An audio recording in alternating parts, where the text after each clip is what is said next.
নমস্কার, দেখছেন কলকাতা টিভি। আপনাদের সঙ্গে রয়েছে আমি ঋষিকেশ।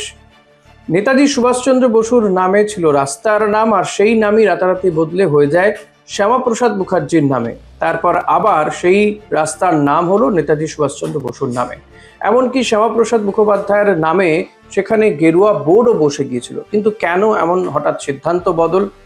কোথায় বা হয়েছে এই ঘটনাটি? বীরভূমের রামপুরহাটে সেখানে একটি রাস্তার নাম ছিল নেতাজি সুভাষচন্দ্র বসুর নামে, কিন্তু সেই রাস্তার নাম হঠাৎ করেই বদল করে দেওয়া হয় শ্যামাপ্রসাদ মুখোপাধ্যায়ের নামে, এবং বোর্ডও বসে যায়, গেরুয়া রঙের সেই বোর্ড বসে যায়। তারপরে একের পর এক সমালোচনার ঝড় ওঠে, জেলা জুড়ে নানান বিতর্ক দানা বাঁধে।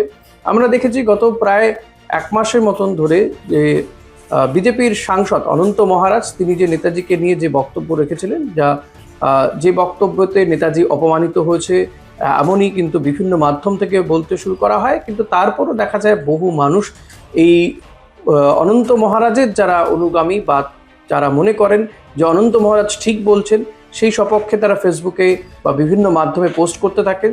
যার পরে অবশেষে আমরা দেখেছি যে রাজ্য সরকার পদক্ষেপ করেছে, এবং রাজ্য সরকার ইতিমধ্যেই শুভেন্দু অধিকারী, রাজ্যের মুখ্যমন্ত্রী, তিনি জানিয়ে দিয়েছেন যারা এই ধরনের কাজ করছেন তাদের বিরুদ্ধে পদক্ষেপ হবে। ইতিমধ্যে ধরপাকড়ও শুরু হয়েছে, প্রায় 5-6 জনকে গ্রেপ্তার করা হয়েছে।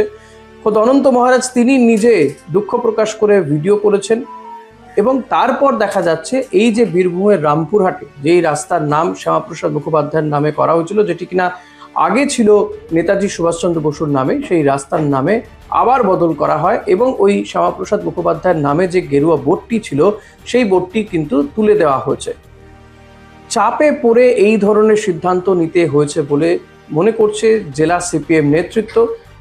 রাজ্য সম্পাদক মণ্ডলীর সদস্য তিনি বলছেন যে বিভিন্ন দিক থেকে যে সমালোচনার ঝড় উঠেছে, তার জেরেই কিন্তু বিজেপি নেতৃত্ব সেখান থেকে এই যে গেরুয়া বোর্ড লাগিয়েছিল বা শ্যামাপ্রসাদ মুখোপাধ্যায়ের নামকরণ করেছিল, যেটা কিনা আগে ছিল নেতাজি সুভাষচন্দ্র বসুর নামে, সেই রাস্তার নাম আবারও নেতাজির নামে করতে বাধ্য হয়েছে তারা, কারণ চাপে পড়ে তারা এই সিদ্ধান্ত নিয়েছে। অন্যদিকে বিজেপির পক্ষ থেকে বক্তব্য যে না, চাপে পড়ে নয়, তারা বরং যেমন শ্যামাপ্রসাদ মুখোপাধ্যায়কে সম্মান করেন, নেতাজি সুভাষচন্দ্র বসুকেও তারা সেভাবেই সম্মান করেন। কোনো বিতর্ক তারা চাইছেন না, কাউকে অসম্মান করতেও নয়।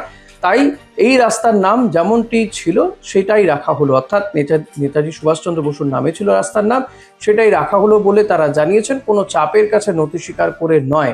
কিন্তু সিপিএম এর বক্তব্য যে আসলে বিজেপি কোনোভাবেই স্বাধীনতা সংগ্রামীদের শ্রদ্ধা জানাতে চায় না বা পারে না, তাদের মনে এক আর ওপরে তারা আর এক। সেই কারণেই এই যে ঘটনাটি ঘটেছে পুরোটাই চাপের কাছে নতি স্বীকার করতে বাধ্য হয়েছে তারা। কোনো সম্মানই করে না তারা, নেতাজি কেন কোনো স্বাধীনতা সংগ্রামীকেই বিজেপি সম্মান করে না। যত দিন যাবে সেটা আরো বেশি করে পরিষ্কার হবে বলে সিপিএম এর পক্ষ থেকে অভিযোগ করা হয়েছে। এই ভিডিও এই পর্যন্তই। দেখতে থাকুন কলকাতা টিভি রাত 3-7।